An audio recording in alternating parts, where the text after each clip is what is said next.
Hello, lovelies, and welcome back to Mama G Gear. It's Mama G here, and Rusty's at home. I'll probably meet up with her later. I'm literally completely unmotivated and am sitting on my bed crocheting, obviously, because you don't know I'm obviously in my bed, but you know that I'm crocheting. And I just thought I'd show you what I'm working on it. All right, so what I'm working on right now, I'm trying a different thing on the phone. I don't have a camera. I have a phone, and I'm turning it the other way, so I'm trying to figure out the best way to do future tutorials. So I'm just trying out new things. All right, what I'm working on here, there's no pattern. Again, I don't follow patterns, and not yet. And I have a hard time even following tutorials because I got to keep going back and then blah blah blah yada yada. So this is just a basic big thick shawl, and I don't know. I did I'm doing half doubles because I'm almost done. I only have this much left. I think this is my third skein. So it's a pretty big shawl, and it's a nice thick one too. It'll be really warm. This is this Scarfie, Lion Brand Scarfie, and I think it's Black Forest. Let me check. Close, Forest Black. So it's green and black. And I started this, I think I showed, or I attempted to show it at Rusty's house on one of the lives, but the lighting there is so lousy for showing things, not lousy in general. It's good. It's nice and dull, which is nice for your eyes, but to see things and have things show up on camera, it's not so good. But yeah, so I think I'm on my third skein. This is considered a 5 weight, 78% acrylic, 22. Oh, good. I forgot that it was wool. And there's 312 yards. Like I said, I'm pretty sure this is the third skein. So the shawl is going to be pretty darn big. This is all I have left. I did I don't know. This is kind of like I don't know what you call it. Most of it's double crochet stitch. And this is a double crochet, chain one, double crochet, skip one, chain one, double crochet, chain one, skip one, double crochet, chain one, skip one. All right. This one here is it's like a puff stitch where you do the double, pull it up and don't go through, then do the double, pull it up, and add the 5. I used 5 stitches, and then pull through all, chain on single crochet on top, and then chain one, and then go skip one and go to the next. All right, that's that one. This is just your basic double crochet, and these, I don't know if you could see, let me find another one where maybe you see more definition. These here are double crochets alternating back to front, where you, I think it's back loop. It's kind of like, it's not loop because you're not going into the loop. There's a word for it. You guys all know, and you're all screaming it at me right now, and I can't hear you. But where you go into the front and then do it, and then you go to the back and do it. So I alternated, and then I alternated the next row so it kind of crisscrossed. I don't know, whatever. But yeah, that's pretty much all I'm doing. Disregard the animal hair, but on and beyond the animal hair, there's actually like white fibers in this yarn. And I know a lot of yarn, not a lot, but there's several yarns that do have that, but it just is, any of you that have pets, that have light-haired pets, realize what I'm going to say, that when you see that in there, you are like compelled to pull it off because you assume it is animal fiber from your animals. But anyway, this all gets washed before it goes anywhere anyway.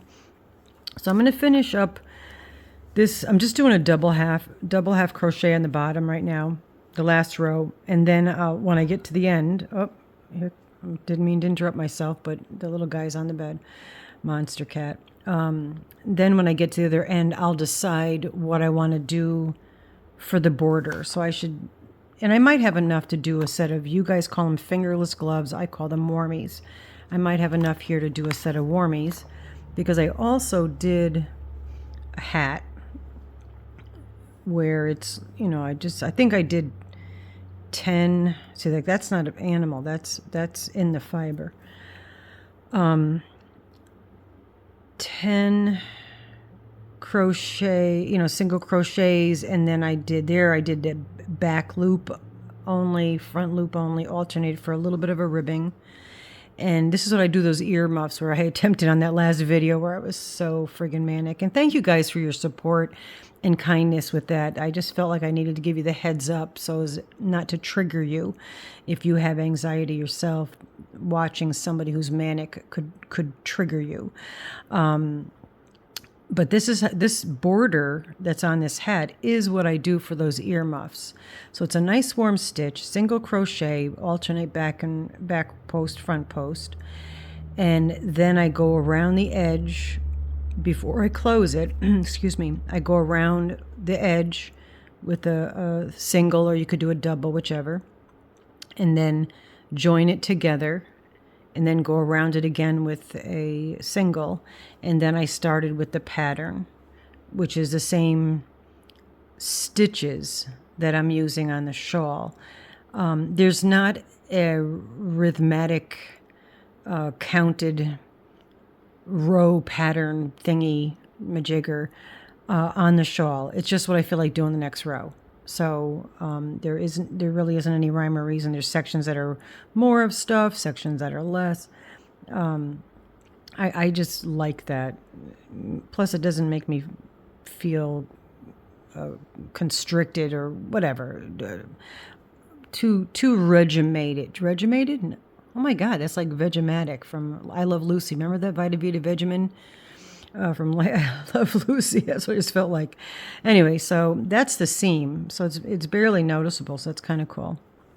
And then the top is, I think I did doubles, every other double, kind of slowly worked it in so it's not like flat. It's more rounded. And I hope you're yeah, I guess I'm good on the camera.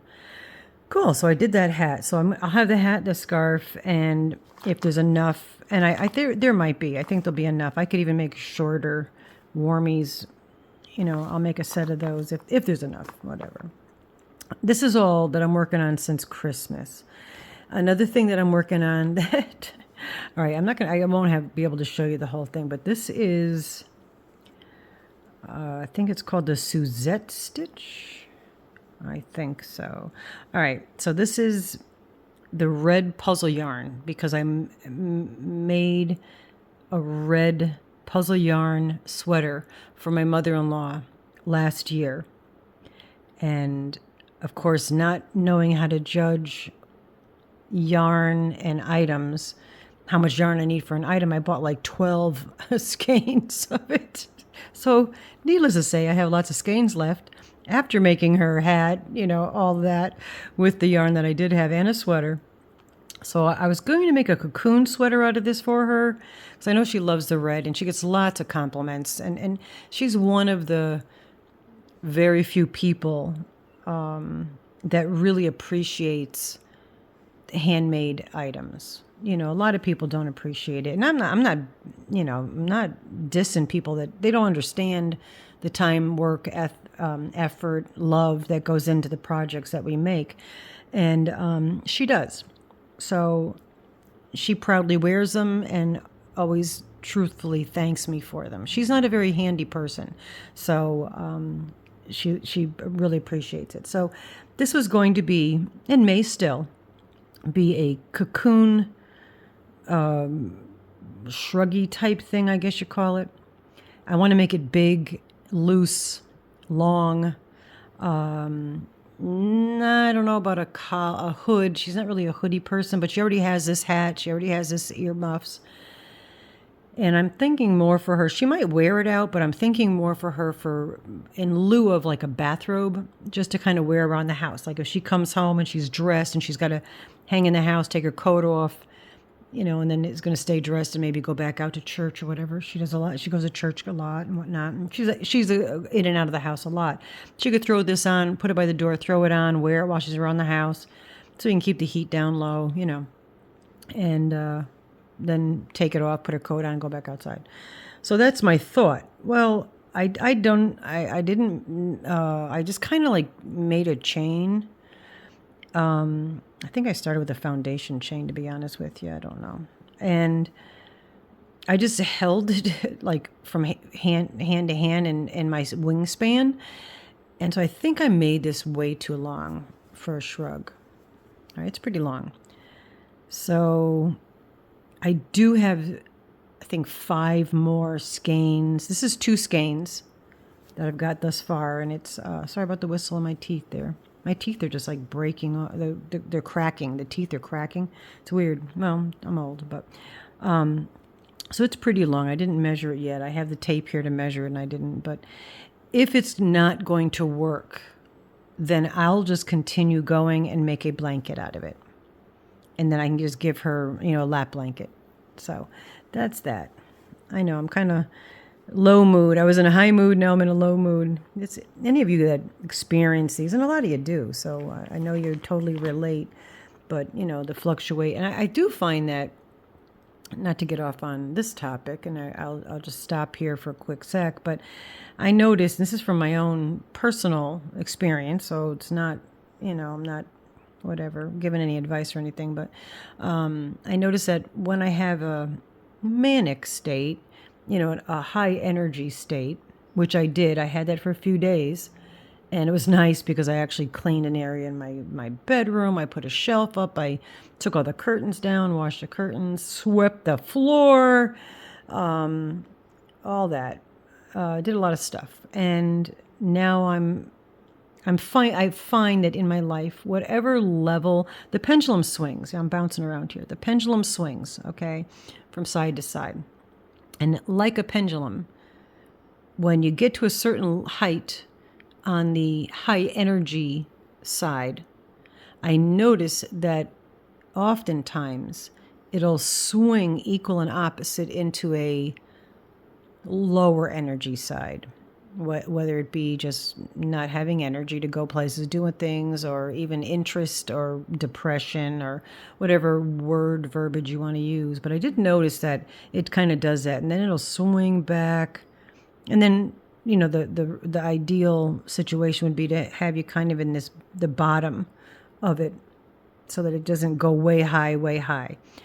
But anyway, I just noticed that. But all right, like you cared, but I care. I wanted to share that information with you. All right, also what I'm making. I've got these 2 done. I know this, you're like, what the heck's that? A washcloth with string? Yeah, basically. I'm doing these in cotton. This was some beautiful cotton. I love it. It's got all the little colors in it. I don't have the band to tell you what kind of cotton it is. I'm making about 15 of these. I did notice it's curling, so I'm not sure.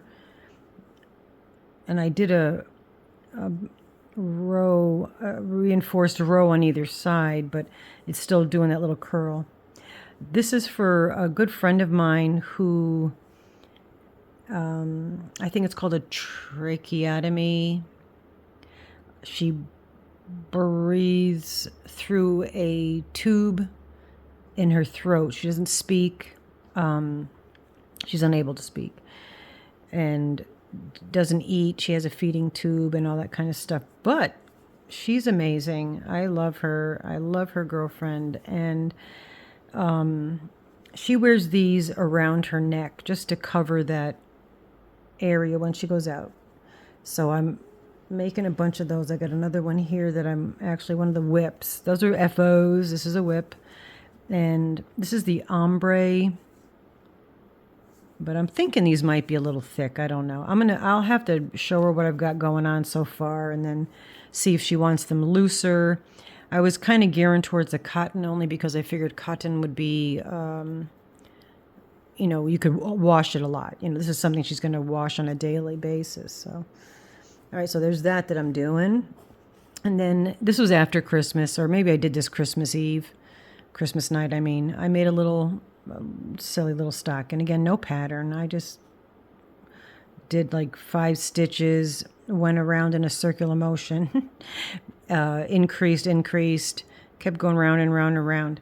And then when you get to like wherever you think the foot's going to be, you know, where you're going to start bringing up the ankle, I just put little, I skip like the 2 stitches here, and I put, you know, you don't have to, but I put stitch markers on either side where it's even with that, the line.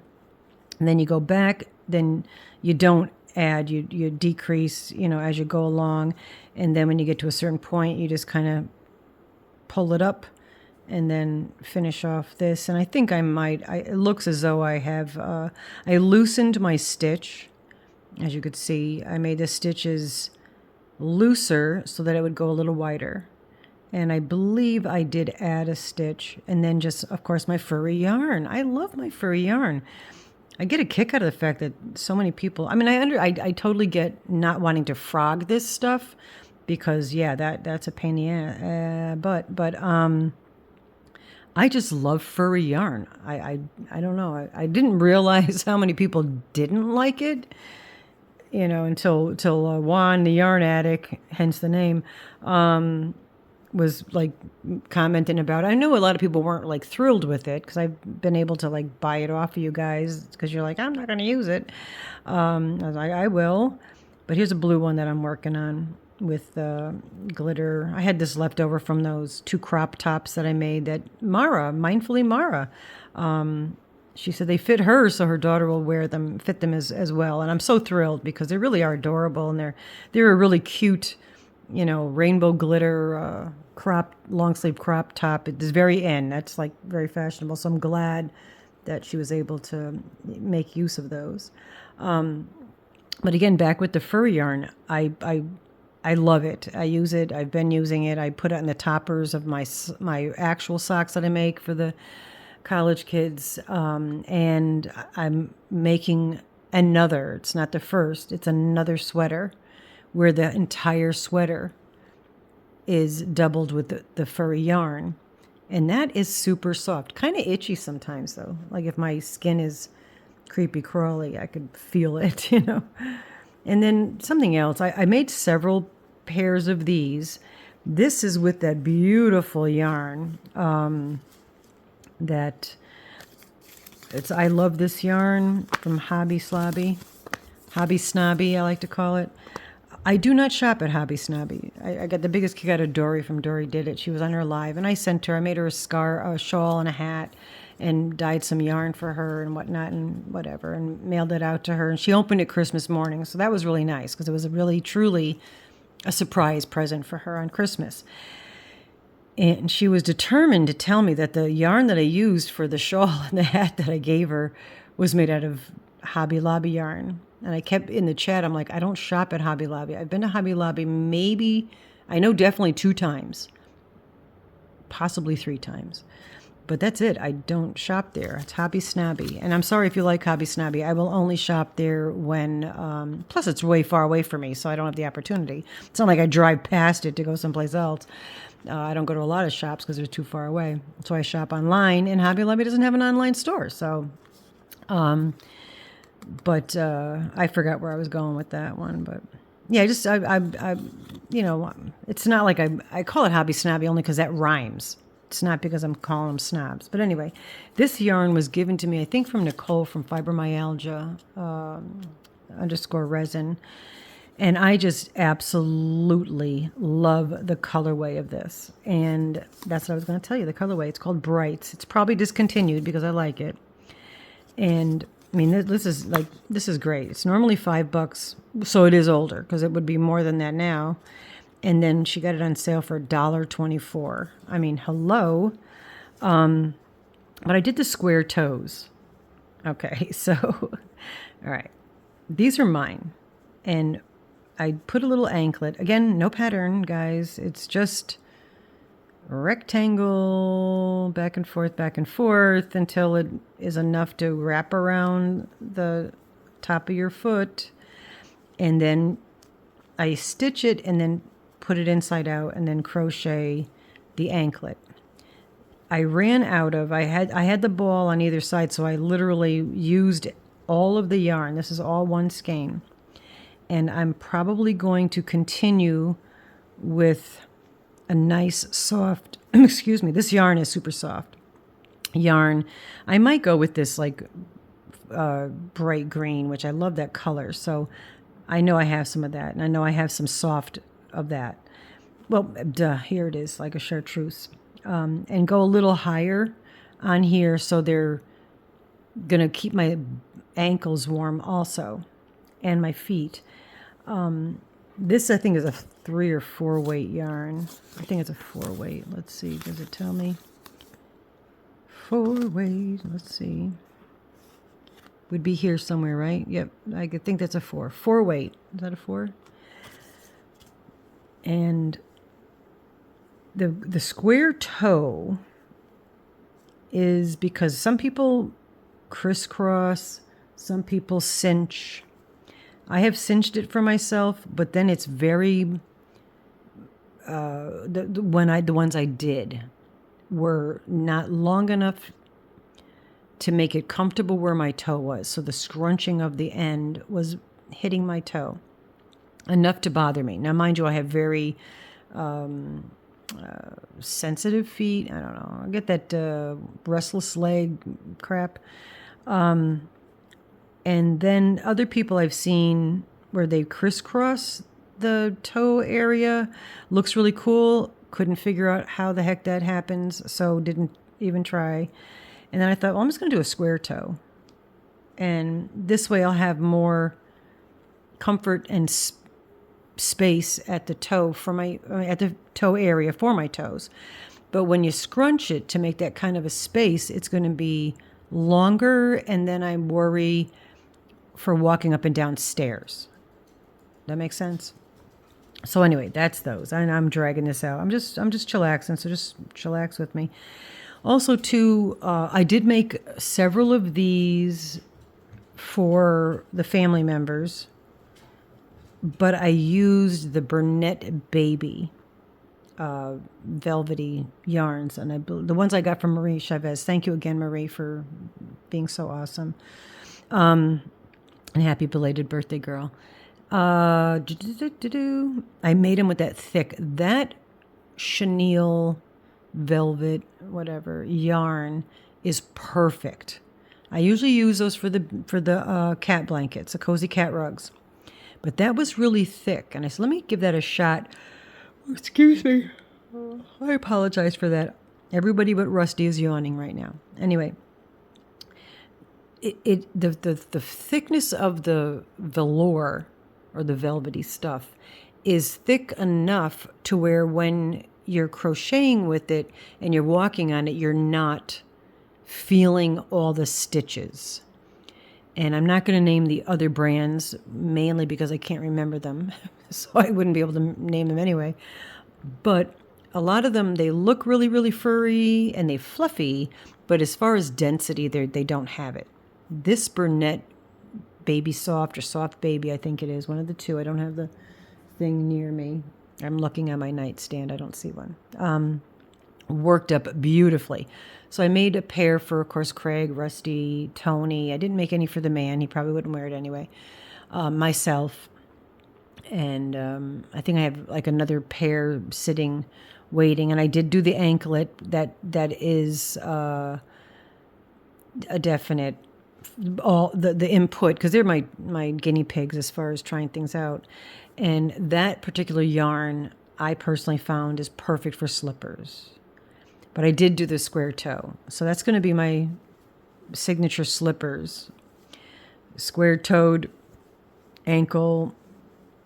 And the ankle's going to be made out of different material. I want this to be big and bulky. And then the ankle would be a thinner, where it's going to wrap around, so to speak, kind of wrap around your ankle. I think, like even through the lives I yawn, right? There's some kind of connection for doing videos and yawning with me for some reason. Because I really don't yawn all the time. I just seem to yawn a lot when I'm videotaping. But anyway, that's that. And that's pretty much all. I'm working on it. I'm going to get back to this. I have no idea of the timage or even if the camera's on, which I hope it is because I've been babbling on for all this time. But yeah, I wanted to see how this camera works up. But I hope you all had a great holiday. By the time you see this, it already have been the new year. So welcome to 2024 craziness, right? And you know, let's hope it's a great year. It's going to be whatever it is. And we got through last year, and moreover, we got through the years prior. And you know what I'm talking about. And if we can get through that, you know, be proud of yourself for that and accomplishing that feat. That was really intense for a lot of people. Me personally, I didn't mind being cooped in because I'm cooped in anyway, and I don't mind it. You know, as I've gotten older, I've gotten a lot more chill in that respect, as far as that I don't need the need to socialize and be out every night and doing things like I did when I was younger. I felt like I needed to be on the go all the time. Now it's like chill all the time. But I think that was very tough, and I really feel bad for all the young people. I'm talking about the shutdown, the years of shutdown. And, you know, it may happen again, so always be prepared. You know, always have, like, here I go, off topic again, but, you know, it's always smart to have, like 1 to 3 months of non-perishable foods in your house, just in case something happens and you can't get to the store or whatever. You know, there's a lot of reasons why you might need those. Electricity goes out, your car breaks down, you lose your job, whatever. There's a lot of circumstances where that would be beneficial. So it's always smart to have some, but make sure you use them. You know, don't buy stupid stuff that you're not going to eat just because it's, you know, shelf life.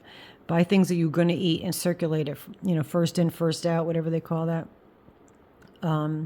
Because otherwise you'd be like me and throwing out half of the items that are in your pantry, which I just did recently. And that was very sad because I had so much and I just didn't go in there and shop out of my pantry. And then by the time I looked in there, everything was expiration dates were all overdue. So you don't want to eat it and get sick. But all right, I love you guys. And again, I hope that this is filming because if it's not, no big deal. Yeah, have a olicious day, all you beautiful lovelies. Thanks for hanging out with me.